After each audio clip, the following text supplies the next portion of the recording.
വീണ്ടും നേട്ടങ്ങളുമായി വിഴിഞ്ഞം തുറമുഖം. ഒരു മാസത്തിനകം 50-ലധികം കപ്പലുകൾ വിഴിഞ്ഞം തുറമുഖത്തെത്തി. ഇതുവരെ തുറമുഖത്തെത്തിയത് 240 ആകെ കപ്പലുകൾ.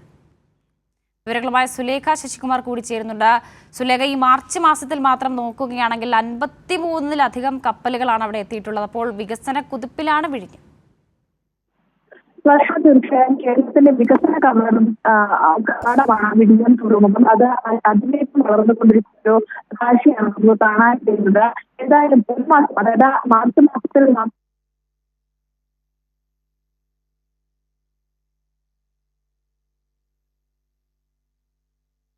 വിഴിഞ്ഞം തുറമുഖം വീണ്ടും നേട്ടങ്ങളുടെ പാതയിലേക്ക് എത്തിയിരിക്കുകയാണ്. ഒരു മാസത്തിൽ, അതായത് മാർച്ച് മാസത്തിൽ മാത്രം 53 കപ്പലുകൾ വിഴിഞ്ഞത്തെത്തിയിട്ടുണ്ട്. അങ്ങനെ 1, 2, 3 ഘട്ടങ്ങൾക്കെല്ലാം വിജയകരമായി പൂർത്തിയാക്കുമ്പോൾ വിഴിഞ്ഞം തുറമുഖം അതിൻ്റെ നേട്ടങ്ങൾ വീണ്ടും നേട്ടങ്ങളുമായി മുൻപോട്ട് കുതിക്കുകയാണ്. ഒരു മാസത്തിലധികം 50-ലധികം കപ്പലുകൾ. അങ്ങനെ വ്യവസായ മേഖലയിലടക്കം വലിയ നേട്ടം തന്നെയാണ് ഈ വിഴിഞ്ഞം തുറമുഖം നൽകുന്നത് എന്നതുകൂടിയുണ്ട്. സുലേഖ ശശികുമാർ കൂടി ചേരുന്നുണ്ട്. സുലേഖ, തീർച്ചയായും കേരളത്തിന്റെ വികസന കവാടം തന്നെയാണ് വിഴിഞ്ഞം തുറമുഖം. അത് അനുദിനം വളർന്നുകൊണ്ടിരിക്കുന്ന കാഴ്ച തന്നെയാണ് നമുക്ക് കാണാൻ കഴിയുന്നത്. എന്തായാലും ഒരു മാസം 50-ലധികം കപ്പലുകൾ എത്തിച്ചേരുന്ന തുറമുഖം എന്ന നേട്ടമാണ് നിലവിൽ ഇപ്പോൾ വിഴിഞ്ഞം അന്താരാഷ്ട്ര തുറമുഖം കൈവരിച്ചിട്ടുള്ളത്. അതിനൊപ്പം തന്നെ 1,00,000-ലധികം TEU കൈകാര്യം ചെയ്യുക കൂടി ചെയ്തിട്ടുണ്ട് വിഴിഞ്ഞം തുറമുഖം.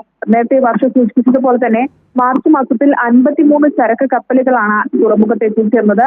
ഒപ്പം 1,12,562 TEU ആണ് തുറമുഖത്ത് കൈകാര്യം ചെയ്തത്.